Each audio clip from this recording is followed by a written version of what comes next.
Hey, this is Miss A. Maria Josep Sinaing sa Gata Level Up for today's video. Let's go! At dahil June 10 today, 2026, it's Papa Lolo birthday! Nilevel up natin ang Sinaing sa Gata.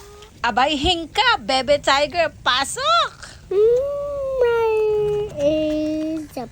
At dahil nakamatsyag at waiting na naman siya sa aking pagbo-voice over, napagbigyan na naman ang ating baby vlogger. At ang ating word for the day nga ay hingka. Ay ano nga ba ang hingka sa amin? Yun ay wait.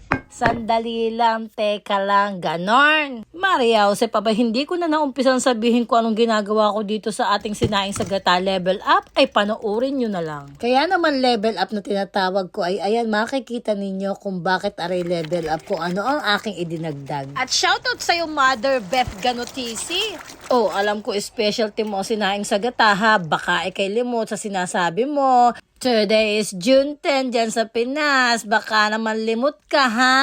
It's Papa Lolo's birth date. At para sa akin, laging sharing is caring. Meron tayong kaunting pagganap sa nilang para sa ating mga kalahok. I-celebrate nila ang araw na ito kasama ang mga sumusuporta, ang mga parating nag-aalala, at ang mga taong patuloy na nagmamahal at nagmamalasakit sa akin. Nawa po ay patuloy pang pagpalain ang ating Ana Silina and Senis Farm para mas marami pa tayong matulungan ng mga taong nagmamalasakit sa akin. Kaya naman enjoy your day, advance Happy Father's Day dyan sa ating mga kalahok sa farm and also sa ating mga kasweets. Thank you for watching. This is Mazet.